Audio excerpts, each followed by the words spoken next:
Wedding planning is so expensive.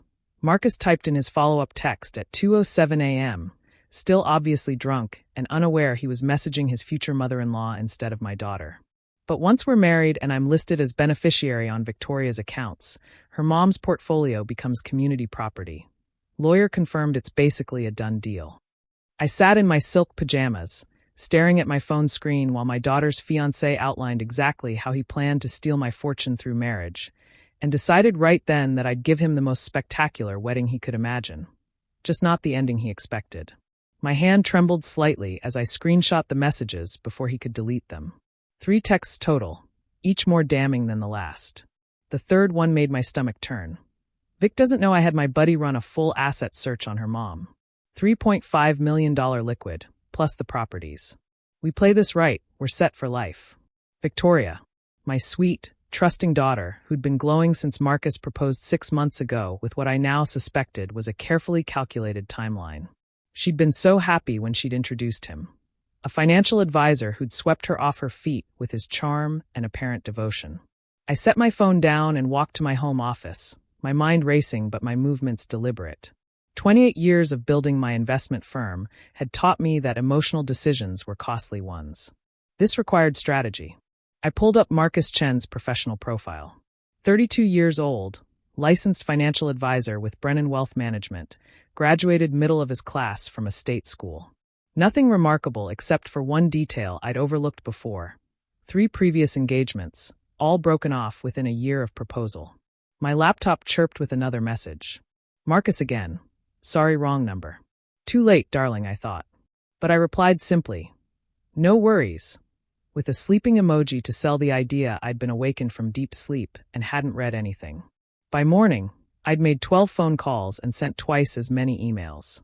My lawyer, my private investigator, my financial advisor, and most importantly, my event planning team. If Marcus wanted an expensive wedding, I'd give him one he'd never forget. Mom, you're up early. Victoria breezed into my kitchen at 7 a.m., radiant as always. 26 years old, fresh from her morning yoga, she'd inherited my thick dark hair, but thankfully not my cynicism. Wedding planning waits for no one, I said, pouring her green juice. I've been thinking, you and Marcus deserve something truly special. I want to increase the budget. Her eyes widened. Mom, you've already been so generous. Nonsense. My only daughter's wedding? Sky's the limit. I pulled out my tablet. I've already called Diane at Evergreen Events. She can get us the Fairmont for the date you wanted, but we need to confirm today. The Fairmont? Mom, that's perfect for my perfect girl. I kissed her forehead. And I want Marcus's input on everything. After all, it's his day too. She practically bounced. He'll die. He was just saying last night how he wished we could do something more spectacular. Of course he was. Invite him for dinner tonight, I said. We'll go over everything. And Victoria, I've been thinking about the future. About ensuring you're both taken care of. What do you mean? Just some financial planning. Nothing to worry about. She hugged me, and I held her tight, memorizing the moment before everything would change. That evening, Marcus arrived in his Tesla, leased, I'd discovered, and 3 months behind on payments. He kissed my cheek with practiced warmth. Eleanor, you look stunning as always. Where's my beautiful bride? Running late from work. Wine, please. He followed me to the living room, his eyes doing that subtle inventory I'd never noticed before. The Monet on the wall, the Cartier watch on my wrist, the view of the city skyline from my penthouse. I poured him a generous glass of the Chateau Margaux I'd opened for the occasion. I wanted to talk to you before Victoria arrives. Oh, his smile tightened slightly. About the wedding. And the future. I sat across from him, crossing my legs. I received an interesting text last night. His face didn't change, but his knuckles whitened around the wine glass. Did you? Wrong number, apparently. But it got me thinking. I pulled out a folder. You're a financial advisor. You understand the importance of proper planning. Of course. Good. Then you'll appreciate what I've arranged. I opened the folder. I've set up a trust for Victoria. It will provide her with a generous monthly allowance, $10,000, starting the day after your wedding. His eyes lit up. Eleanor, that's incredibly generous. I'm not finished. I smiled. The trust has some specific conditions. If you divorce within the first 10 years, the monthly payments stop. If you have children, it increases to $20,000. And upon my death, I paused for effect. The full amount goes to charity unless you're still married and have provided me with grandchildren. The color drained from his face. Charity. I'm a big believer in giving back. Unless, of course, Victoria has a stable family to provide for. Then it all goes to her, in a trust you can't touch, naturally. As a financial advisor, I'm sure you understand the importance of protecting assets from potential creditors or... I sipped my wine. Opportunists. This seems extreme. Does it? I built my wealth from nothing after Victoria's father died. Every penny represents sacrifice, work, dedication. I won't see it wasted on. I met his eyes, the wrong people. The front door opened. Sorry I'm late, Victoria called out. Marcus stood abruptly, nearly spilling his wine. I remained seated, calm. We're in here, darling, I called back. Marcus and I were just discussing your future. Victoria entered, kissing Marcus before sitting beside him. What about our future? Your mother's set up a trust, Marcus said, his voice strained. Oh, Mom, you didn't have to. But I wanted to. And there's more. I pulled out another document. I've already put the down payment on the Fairmont.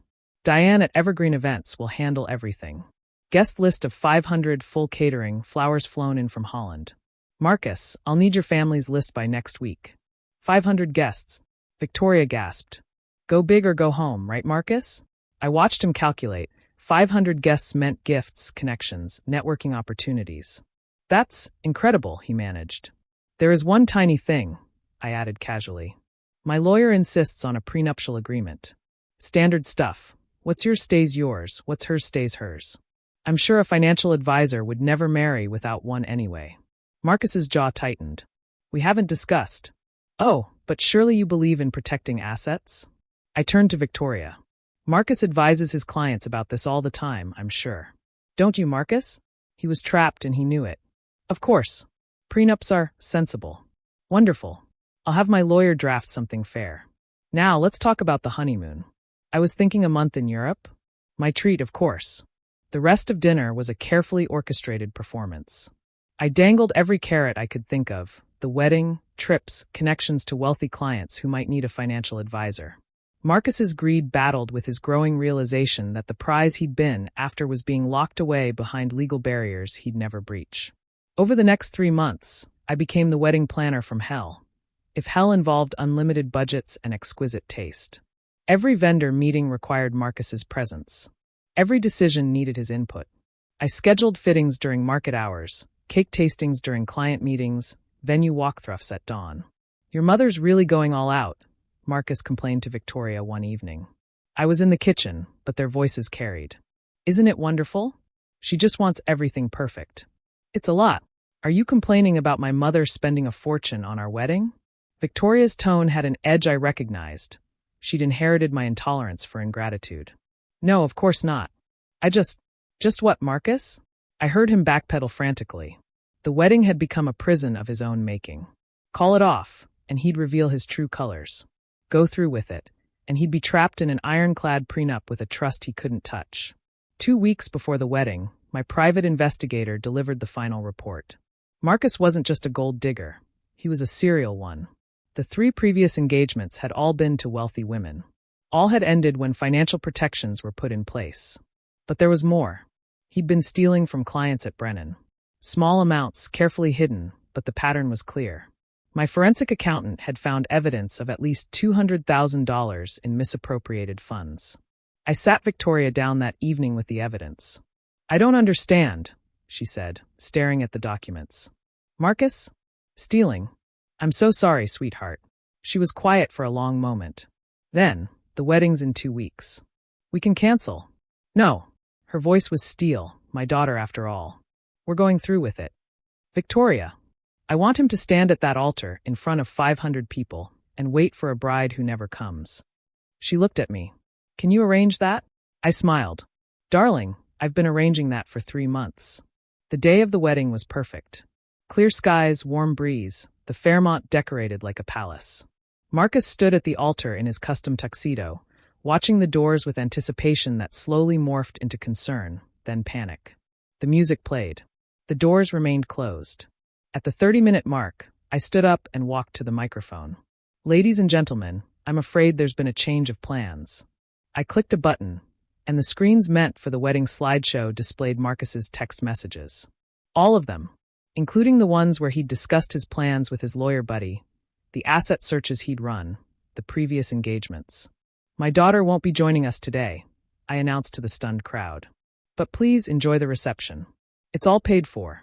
Security appeared at Marcus's elbows, my gift to ensure he left quietly. As they escorted him out, he passed my table. You destroyed me, he hissed. No, darling, I replied calmly. You destroyed yourself. I just gave you the venue. The FBI arrested him the next morning on embezzlement charges. Turns out, when you email evidence of financial crimes to the proper authorities, they take it seriously. Victoria was in Paris, using what would have been the honeymoon to recover. She'd left a letter for Marcus at the altar. I loved who I thought you were. Thank you for showing me who you really are before it was too late. The wedding cost me $347,000. The prenup consultation was $5,000. The private investigator was $30,000. Protecting my daughter from a man who saw her as a pathway to my money? Priceless. And the trust I'd described to Marcus? It was real. Every word. Because someday Victoria will find someone who loves her for her, not for her mother's portfolio. And when she does, they'll have everything they need. But they'll never control a penny of mine.